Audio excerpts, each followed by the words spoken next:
लगभग 7 साल मैंने ऑडियो इंजीनियरिंग फील्ड में काम करा। शुरुआत तो गोट फार्मिंग से ही करी थी। जब मैंने तय किया कि मुझे यहाँ पे आके काम करना है, मेरे और मेरे मिसेस ने, तो हमने हर एक चीज सोची थी। डेयरी हो गया, पोल्ट्री हो गया, ऐसे लगा कि गोट फार्मिंग ये हमारे बस की बात है और हो पाएगा। हम तो धीरे धीरे उसका कैलकुलेशन समझते हुए, एक्सपीरियंस लेते हुए हमने ये चालू कर दिया। अभी सबसे पहले तो हमारा गोट फार्मिंग ये मेन बिजनेस है। गोट फार्मिंग से अलाइड हमारा मैन्योर प्रोडक्शन का एक बिजनेस होता है, वो चलता है। मैंगो फार्मिंग का हमारा बिजनेस है। ये 3 हमारे मेन बिजनेस है। बकरी से अगर देखा जाए तो अगर मेरा जो एनुअल बैलेंस शीट होता है, टर्नओवर जिसे हम बोलते हैं, वो अराउंड 50 लाख का बन जाता है। गलत जानकारी, अलग अलग लेवल्स पे गलत जानकारी दी जा रही है। कोई बिजनेस ऐसा नहीं है जिसमें मेहनत किए बिना पैसे मिल जाए। अगर मुझे धंधा करना है या फिर बिजनेस करना है तो मैं पैसे कमाने के लिए कर रहा हूँ, तो मैं पैसे कमाने की कोशिश पहले दिन से करना हूँ। होता क्या कि हम वो 3 साल के मोड में चले जाते हैं कि नहीं 3 साल के बाद पैसे आने वाले, तो पैसे नहीं आने वाले। नमस्कार भाइयों, इंडियन फार्मिंग टेक्नोलॉजी में आपका एक बार फिर से स्वागत है। दोस्तों, आज का कारवां पहुंचा है महाराष्ट्र में और मेरे साथ हैं सुमित भाई, जो इंजीनियरिंग की जॉब करते थे मुंबई में। पहले उन्होंने जो अपनी बकरी पालन पार्ट टाइम शुरू करा, वीकेंड पे यहाँ पे फार्म पे आते थे। जब इनको लगा कॉन्फिडेंस आ गया और सेलिंग वगैरह अच्छी खासी होने लगी, तो इन्होंने इनको फुल टाइम कर दिया। तो दोस्तों, कैसा आप बकरी पालन शुरू कर सकते हैं और क्या खासियत होती है, कहाँ सेल करते हैं, पूरी जानकारी लेंगे सुमित भाई से। सुमित जी नमस्कार। नमस्कार।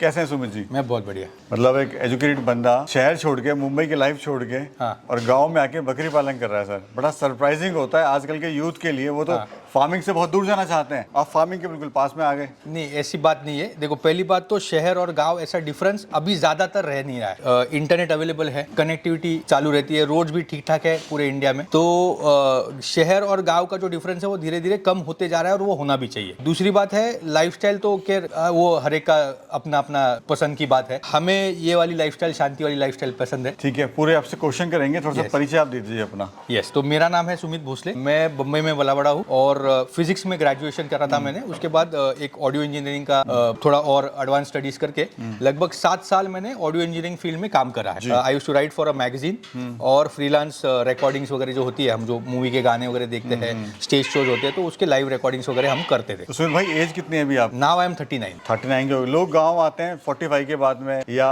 40 के बाद में कि चलो शांति की तरफ चलते हैं। Yes. और आप यहाँ पे आए एक नए बिजनेस को लेके। Correct. तो शुरुआत जो आपने करी कितने साल पहले करी और किस चीज से आपने शुरुआत करी? तो मैं जब खुद 27 साल का था, मतलब लगभग 12 साल पहले मैं यहाँ पे आ चुका हूँ, शिफ्ट हो गया और काम चालू कर दिया था। शुरुआत तो गोट फार्मिंग से ही करी थी। उससे पहले क्या है कि हम जहाँ पे अभी खड़े हैं वो हमारी आम की बागान है, वो पहले से थी। लेकिन आम का कैसा है कि जो उसका रेवेन्यू जनरेशन है वो साल में 2 ही महीने हो पाता है, बाकी पूरा साल भर तो काम चलता है। लेकिन जब मैंने तय किया कि मुझे यहाँ पे आके काम करना है, मेरे और मेरे मिसेस ने, एज इन वाइफ ने, तो वी वर लुकिंग फॉर एक ऐसा इनकम सोर्स जो एटलीस्ट साल भर चले। तो उसमें animal husbandry is a good option. तो हमने हर एक चीज सोची थी या फिर उसके बारे में जानकारी थी। डेयरी हो गया, पोल्ट्री हो गया, ऐसे लगा कि गोट फार्मिंग ये हमारे बस की बात है और हो पाएगा। हम तो धीरे धीरे उसका कैलकुलेशन समझते हुए, एक्सपीरियंस लेते हुए हमने ये चालू कर दिया था। अभी आप क्या क्या बिजनेस आप यहाँ पे कर रहे हैं सर? अभी सबसे पहले तो हमारा गोट फार्मिंग ये मेन बिजनेस है। गोट फार्मिंग से अलाइड हमारा मैन्योर प्रोडक्शन का एक बिजनेस होता है, वो चलता है। मैंगो फार्मिंग का हमारा बिजनेस है। ये 3 हमारे मेन बिजनेस है और गोट फार्मिंग से रिलेटेड कंसल्टेशन होता है, ट्रेनिंग्स होते हैं, तो वो हम करते हैं। अभी सर बात करें ऑल ओवर प्रॉफिट की, आप कितना ले रहे हैं? अगर बकरी से बात करें, goat farm sir, all over की बात करें तो बकरी से अगर देखा जाए तो अगर मेरा जो एनुअल बैलेंस शीट होता है, टर्नओवर जिसे हम बोलते हैं, वो अराउंड 50 लाख का बन जाता है।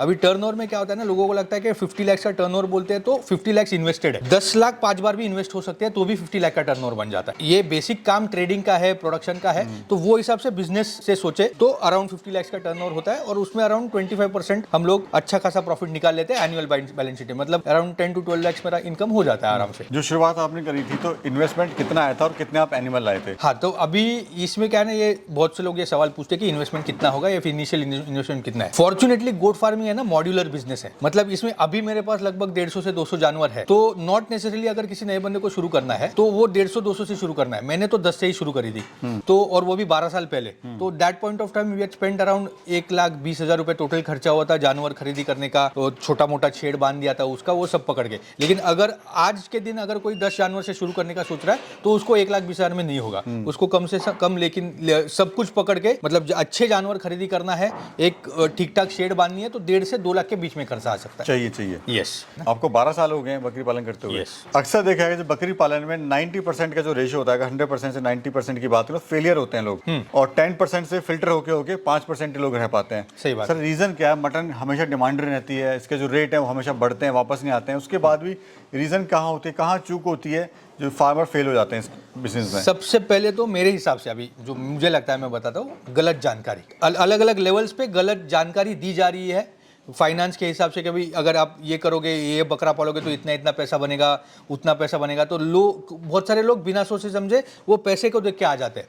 वे बल्कि यहाँ पे मेहनत भी है अच्छी खासी, जैसे हर किसी बिजनेस में होगी ना। कोई बिजनेस ऐसा नहीं है जिसमें मेहनत किए बिना पैसे मिल जाए, तो इसमें भी मेहनत है। और ये क्या है, लाइव स्टॉक का बिजनेस है, और लाइव स्टॉक में सबसे ज़रूरी है मॉनिटरिंग।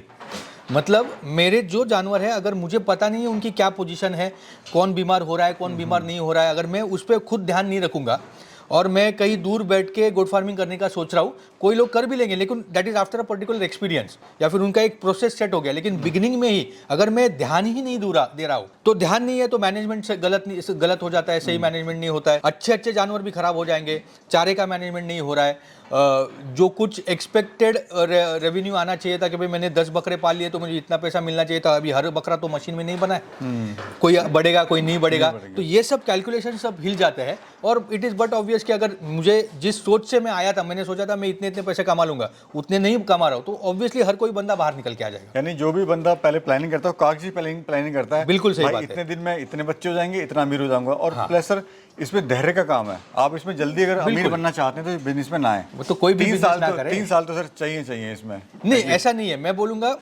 3 साल भी बहुत लंबा पीरियड है। मैं थोड़ा अलग सोचता हूँ इस बारे में कि अगर मुझे धंधा करना है या फिर बिजनेस करना है तो मैं पैसे कमाने के लिए कर रहा हूँ, तो मैं पैसे कमाने की कोशिश पहले दिन से करना हूँ। होता क्या कि हम वो 3 साल के मोड में चले जाते हैं कि नहीं 3 साल के बाद पैसे आने वाले, तो पैसे नहीं आने वाले। आपको बिजनेस की तरह बिजनेस करना है, तो आपको ये सोच रखनी है कि मुझे पैसे कमाने हैं, तो वो पहले दिन से ही कोशिश हो जानी चाहिए, तभी आपको चौथे पांचवें महीने में मिलने चालू हो जाए। क्योंकि अगर आप वैसी सोच रखोगे तो आपके एफर्ट्स वैसे रहेंगे, नहीं तो आप फिर वो सिर्फ प्रोडक्शन बेस्ड मॉडल, जैसे हम लोग यहाँ पे या फिर पूरे इंडिया में बोलते हैं 10 बकरी ले लो, 1 बकरा ले लो और चालू कर दो। अभी 10 बकरी और 1 बकरा में प्रॉब्लम ये हो जाता है कि मेरे पास जो प्रोडक्शन स्टॉक है वो तो मैं बेचने वाला हूं नहीं, मेरे जो बच्चे आने वाले हैं उनको मैं बच्चे बड़े करके बेचूंगा, तो उसमें बहुत टाइम निकल जाता है। तो वो थोड़ा सा गलत हो जाता है, क्योंकि कोई भी अगर कोई बिजनेस चालू कर रहा है, रोज पैसे भी जा रहे हैं क्योंकि जानवर को रोज खाना खिलाना है, और 1-1.5 साल के बाद मेरे को रिटर्न आने वाला है, जो रोलिंग कैपिटल का जो रिटर्न है वो भी इतने बाद आएगा, तो दिक्कत हो जाती है। तो उससे अच्छा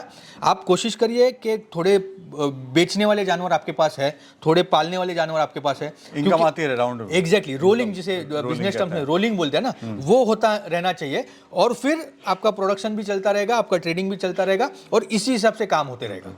अच्छा, ये जो सर आपकी ब्रीड है, कौन सी ब्रीड है, खासियत क्या होती है इसकी? अच्छा, मेरे पास तो बहुत सारी ब्रीड है, टू बी वेरी फ्रैंक जी। और हर एक ब्रीड की इंडिया में वैसे देखा जाए तो ऑफिशियल अराउंड 42 ब्रीड्स है जो रजिस्टर हो चुकी है। उससे ज़्यादा और आप 15-20 ब्रीड पकड़ लीजिए जो लोकल लेवल पे क्रॉस ब्रीडिंग होके बन जाती है। Around 55 to 60 breeds total India में है। हमारे मानने से सारी ब्रीड्स अच्छी है, ऐसी कोई ब्रीड नहीं है कि ये ब्रीड अच्छी है या फिर ये ब्रीड गंदी है। लोकल भी ब्रीड है सर, गांव की भी आपकी एग्जैक्टली। और हमारा कहना यही है सबसे कि आप पहले तो लोकल ब्रीड पालिए, because that is the most sturdy आपके एरिया में, ठीक है। उसके बाद में एक बार आपके यहाँ की लोकल ब्रीड आप सेट कर पाए और फिर उसमें अच्छा ब्रीडिंग करिए। सर ब्रीड आपकी लोकल, ये गांव वाली भी है आपके हाँ, पास में? यस। और फार्म आपने मान दिया हाईटेक, सही है। तो इसके पीछे क्या रीजन रहा सर? हाँ, तो अभी इसमें है मोडस ऑपरेंडी की बात। मोडस ऑपरेंडी क्या होता है, मुझे काम किस तरीके से करना है। मुझे स्टॉल फेड गोट फार्मिंग करना है, ठीक है, क्योंकि अभी के हिसाब से वैसी जगह रही नहीं है हमारे एरिया में एटलीस्ट कि हम बकरी बाहर चरने को लेके जाए, ठीक है। उसके बाद में जो टाइम लिमिटेशन आ जाता है कि रोज़ बकरी छोड़नी है और बाकी का फिर मैनेजमेंट होता नहीं है, और वो जो सारी दिक्कतें फ्री ग्रेजिंग वाली सिस्टम है जिसको हम लोग यहाँ पे फिरस्त बोलते हैं, वो उसकी जो लिमिटेशंस है या फिर दिक्कत है वो है। हमने डिसाइड करा है हम स्टॉल फेड ही करेंगे। तो अभी स्टॉल फेड में ये बहुत बड़ी गलतफहमी है लोगों की कि लोकल बकरी स्टॉल फेड में रहती नहीं है। एक्चुअली लोकल बकरी स्टॉल फेड ही है। जैसे जो पुरानी सिस्टम थी, जो बड़े मतलब 100-200 जानवर के जिनके झुंड होते हैं वो अलग बात हो गई, लेकिन अगर रूरल एरिया आप देखें तो हर घर में 2 बकरी है, 1 गाय है। तो तो ये तो स्टॉल फेड ही है ना, Stall fed ही है। तो वही उसको उसी तरीके से लेना है। और वो एक अप्रोच होता है काम करने का। जो लोकल बकरी को जो हम शॉर्ट फेड करते हैं, अगर मैं एक साथ 20-25 लेके आ जाऊंगा तो मुझे भी दिक्कत होगी। 2-3 हम लोग खरीदी करते हैं, उनको आराम से सेट करते हैं स्टॉल फेड सिस्टम में। एक बार उनको आदत हो गई ये फीडर्स में से खाना खाने की, आराम से खाती है। सर जब भी बकरी पालन की बात आती है तो हमें प्रॉफिट की बात आती है, ऐसा कमा लिया वैसा कमा लिया, लाखों कमा लिए करोड़ों को, लेकिन नुकसान के बारे में कोई बात नहीं करता है। तो ये मुझे बताइए कभी आपको नुकसान हुआ सर इसमें? बिल्कुल हुआ है, बिल्कुल हुआ है। और वो तो देखो, अगर कोई भी सच्चाई बताना बड़ा जरूरी है सर, अगर सच्चाई लोग नहीं जानेंगे तो फिर आगे नुकसान होगा, फिर उनको बेचारों का नहीं, देखो नुकसान तो बिजनेस है तो थोड़ा बहुत आगे अलर्ट पीछे हो होता जाएंगे है। लेकिन हाँ एग्जैक्टली, और वो होगा ही। और वो नुकसान भी क्या है, जानवर के वजह से कभी नुकसान नहीं हुआ है हमें। अगर कभी नुकसान हुआ है तो हमारी गलती की वजह से हुआ है। गलती किस चीज़ों में होती है? आपके मैनेजमेंट में गलती हो जाती है। आपका चारे का अगर कैलकुलेशन गलत हो रहा है तो उसमें नुकसान हो सकता है। और नुकसान सिर्फ जानवर मरने से नहीं होता है। जैसे अगर मैंने जो जितना मुझे फॉर्डर लगने वाला है उतने की अगर व्यवस्था नहीं करी है, ठीक है, और मेरे पास जानवर तो खड़े हैं, उनको खाना तो खिलाना है, तो मुझे एंड टाइम पे अगर जाके कुछ खरीदना पड़े तो जो मुझे प्रॉपर प्लानिंग से रेट मिलता, जो प्रॉपर प्लानिंग से क्वालिटी मिलती, वो शायद ना मिले। और अगर मुझे वो क्वालिटी और रेट चाहिए तो मुझे फिर थोड़ा महंगा लेना पड़ता है, तो ये भी नुकसान ही है ना। तो वही है, तो जो अपने मैनेजमेंट के वजह से अगर कोई नुकसान होता है तो होता है। हमारे बारे में क्या हुआ था कि जब हमने शुरू करा था 2012 में, तो हमने लोकल एनिमल्स पाले। और 3 साल के बाद मतलब 2015 में मैंने पहली बार बहुत दूर से गोट्स लाने का तय किया था। हम लोग बर्बरी जो ब्रीड है उसको हमने, जो लगभग यहाँ से हम लोग यूपी गए थे, मथुरा में, उधर से हम लोग गोट्स लेके आए थे। 60 गोट्स लाए थे। और पहले 60 के बैच में एक महीने के अंदर आने के बाद लगभग 30 गोट्स मर गई। ठीक है, अभी वो भी सीख ही थी हमारे लिए, क्योंकि उससे पहले तो अच्छा खासा हो गया था। 3 साल तक हमने लोकल गोट्स में अच्छा खासा काम कर रहा था, उससे कॉन्फिडेंस आ गया था। लेकिन वही गलती होगी कि कॉन्फिडेंस का ओवर कॉन्फिडेंस कब हो गया हमें पता नहीं चला। और ओवर कॉन्फिडेंस भी नहीं, ये नहीं, हमें लगा कि चलो अभी इतना तो कर रहे हैं तो ये भी पाल सकते हैं आराम से।